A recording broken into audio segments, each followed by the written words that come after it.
Good morning, all of you. Welcome to TSN Education. We are doing Geography, Chapter 4, Agriculture. Come to the page number 44.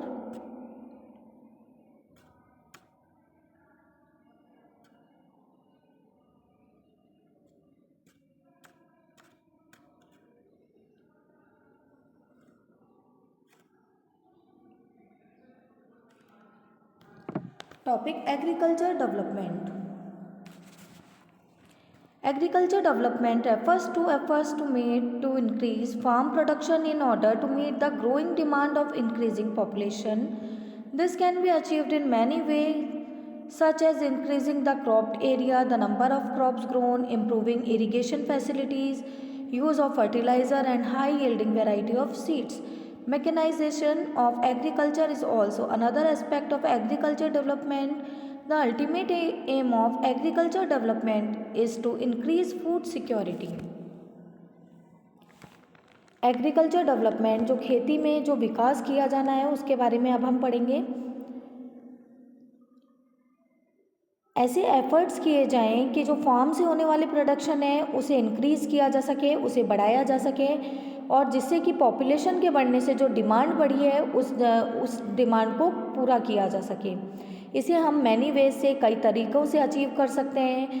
Crop के area को increase किया जाए, जिस जगह पर crop को ग्रो करना है उस एरिया को बढ़ाकर क्रॉप को ग्रो करना।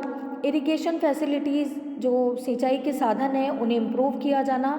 अच्छी फसल के लिए जो अच्छे फर्टिलाइज़र हैं उन्हें यूज़ किया जाए और सीड्स की गुड वैरायटी को यूज़ किया जाए। इसके द्वारा हमें अच्छी फसल मिल सकती है। एग्रीकल्चर के लिए मैकेनाइजेशन मीन मशीनों को यूज़ करना भी एग्रीकल्चर डेवलपमेंट में एक मेन एस्पेक्ट माना जाता है और जो इसका मेन एम एग्रीकल्चर एक्टिविटी का ये है कि फूड की जो मात्रा है उसे बढ़ाया जाए। Agriculture has developed at different places in different parts of the world. Developing countries with large population usually on small holdings mostly for subsistence.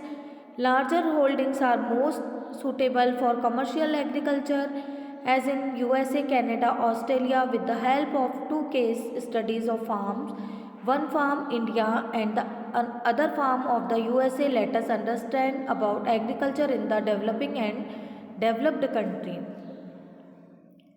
Different parts में डिफरेंट प्लेसेस पर जो एग्रीकल्चर डेवलप हो रहा है। डेवलपिंग कंट्रीज़ जिनकी population बहुत ज़्यादा है वे इंटेंसिव एग्रीकल्चर की प्रैक्टिस करती हैं, जहाँ क्रॉप्स को छोटी छोटी जगहों पर ग्रो किया जाता है। बड़ी होल्डिंग्स जो कि कॉमर्शियल एग्रीकल्चर के लिए यूज़ होती हैं वह यूएसए, कनाडा और ऑस्ट्रेलिया में मिलती हैं। हम यहाँ पर टू केस को स्टडी कर रहे हैं, एक तो इंडिया और यूएसए का है, जिसमें हम ये समझेंगे कि डेवलपिंग और डेवलपमेंट कंट्री में कैसे एग्रीकल्चर हो रहा था। A farm in India, there is a small village Adilabad in Gazipur district of Uttar Pradesh.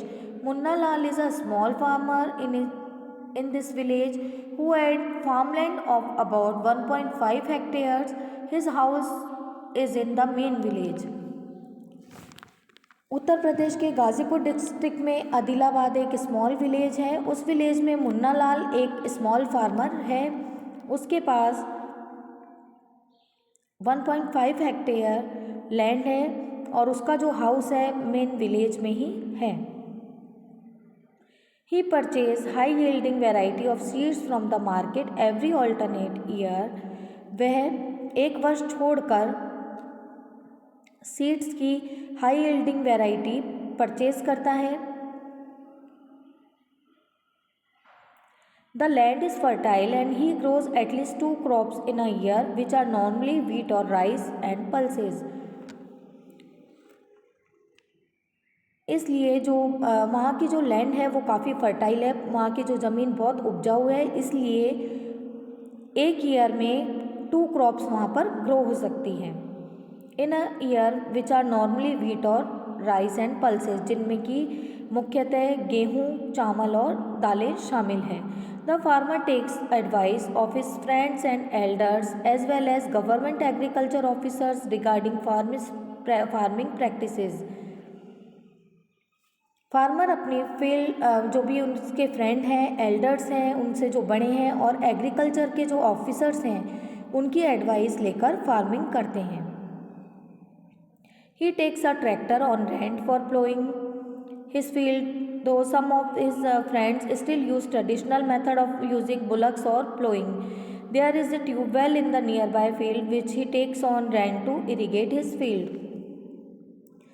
वे खेत को जोतने के लिए ट्रैक्टर को यूज़ लेते हैं जो कि वो किसी से रेंट पर लेते हैं। उनके कुछ फ्रेंड्स ऐसे भी हैं जो आज भी ट्रेडिशनल मेथड को यूज़ करते हैं। प्लोइंग के लिए वे बुलक्स को यूज़ लेते हैं। उनके पास की एक फील्ड में ट्यूबवेल है जहाँ से वे अपनी फील्ड को इरिगेट करने के लिए, सिंचाई करने के लिए वहाँ का वाटर रेंट पर लेते हैं।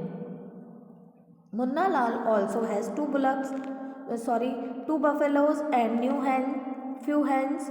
मुन्ना लाल के पास 2 बफेलोज, 2 भैंस और कुछ हैंस हैं, कुछ मुर्गियाँ हैं।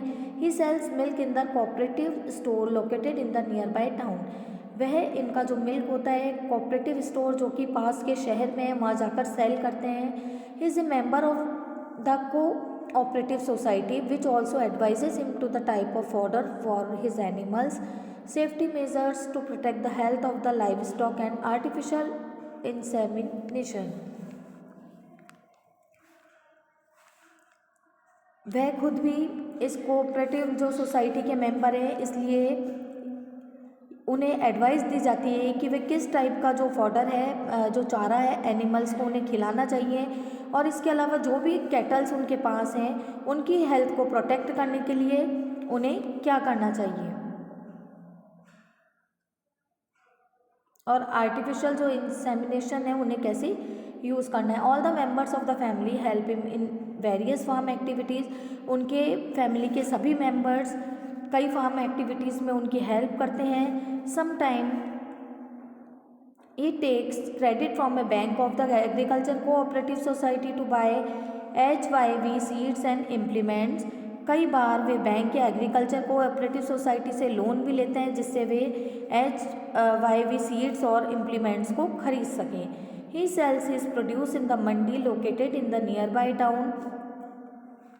जो भी प्रोड्यूस होता है वह पास के टाउन्स की जो मंडी है वहाँ पर जाकर उसे सेल करते हैं। Since majority of the farmers do not have legs storage facilities, they are force to sell the produce even when the market is not favourable for them.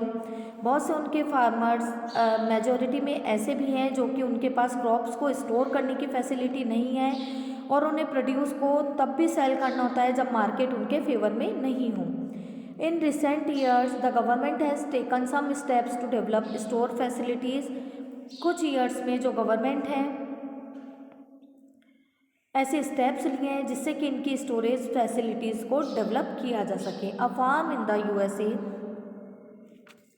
The average size of a farm in the USA is much larger than that of an Indian farm. A typical farm size in USA is about 250 hectares. USA में किसी farm का जो average size है वो Indian farm से larger होता है। एक टिपिकल फार्म का अगर USA के एग्जांपल लें तो वो 250 हेक्टेयर्स का होता है। The farmer generally reside in the farm. Some of the major crops grown are corn, soybean, wheat, cotton and sugar beet. यहाँ जो मेजर क्रॉप्स ग्रो किए जाते हैं वे हैं सोयाबीन, व्हीट, कॉटन और sugar beet.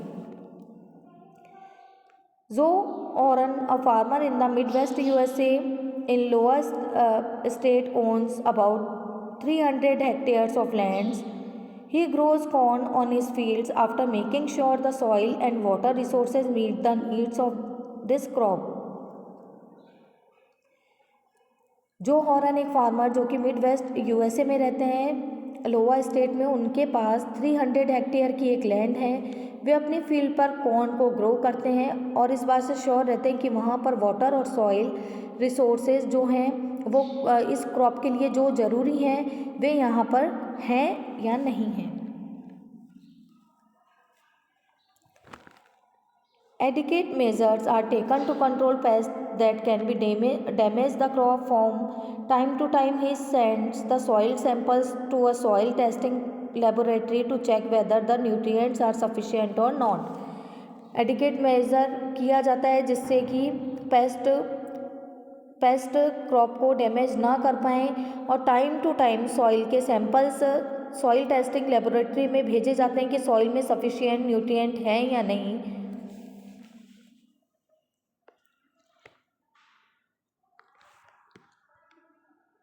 The results help Joe Horan to plan a significant fertilizer program. His computer is linked to the satellite, which gives him a precise picture of his field. This helps him to use chemical fertilizer and pesticides wherever they are required.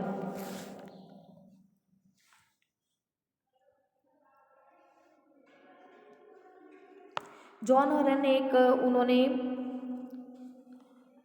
Scientific fertiliser programme को इसके बाद वे plan करते हैं, और उनका जो computer है एक सैटेलाइट से लिंक है जिससे उन्हें पूरे फील्ड की पिक्चर मिलती रहती है। इसकी हेल्प से वे जहाँ भी नीड होती है फर्टिलाइज़र और पेस्टिसाइड्स को यूज़ करते हैं। वे tractor, seeds, drill, leveller,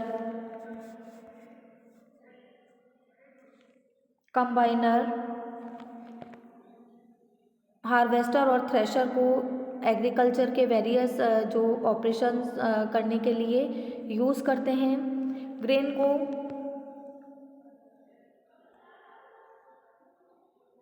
Grains are stored in the automated grain storage for dispatch to market agency. The farmer in USA works like a businessman or not like a peasant farmer. Grain को automated grain storage में रखा जाता है, फिर market में agency को dispatch कर दिया जाता है। यूएसए के फार्मर एक बिजनेसमैन की तरह वर्क करते हैं, ना कि एक पीजेंट फार्मर की तरह वर्क करते हैं।